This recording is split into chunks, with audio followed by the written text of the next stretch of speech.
పిల్లలకి tiffin box late అయిపోయిందని ఆటోల్లో కానీ బస్సుల్లో కానీ తినేసేయమని చెప్పి తల్లులు ఇంట్లో పెట్టకుండా కొంచెం 10 నిమిషాల ముందు లేపకుండా చేస్తున్నారు. దయచేసి అలాంటి ప్రయత్నాలు ఏవి చేయమాకండి. మొన్న ఒక పాప కూడా ఆటోలో చనిపోయిన పాప కూడా ఏదో ఫోర్కో స్పూను కింద పట్టు గుచ్చుకోవడం వల్ల చనిపోయింది అని చెప్తున్నారు.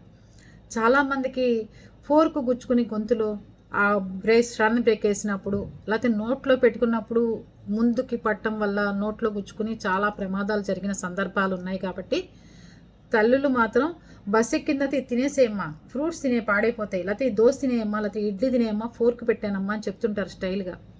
ఫోర్కులు స్పూన్లు ఇలాంటివి ఏవి పిల్లలకి బస్సుల్లో కానీ ఆటోల్లో కానీ వెళ్తున్న వాళ్ళకి ఇవ్వమాకండి దయచేసి. అలా తినే కాన్సెప్టే పెట్టమాకండి. అర్థమైందా?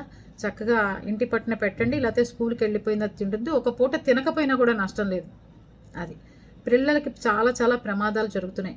అది వాళ్ళు బాక్సుల్లో తింటున్నా కూడా మీరు చెప్పండి, నాన్న స్పూన్లు ఫోర్కులు తీసుకు తినద్దు, గొంతులో ఇలా పొడుచుకుంటుంది, వాళ్ళ స్పీడ్ బ్రేకర్ల మీద ఎక్కడన్నా బ్రేక్ వేసినప్పుడు అని చెప్పండి. ఓకే.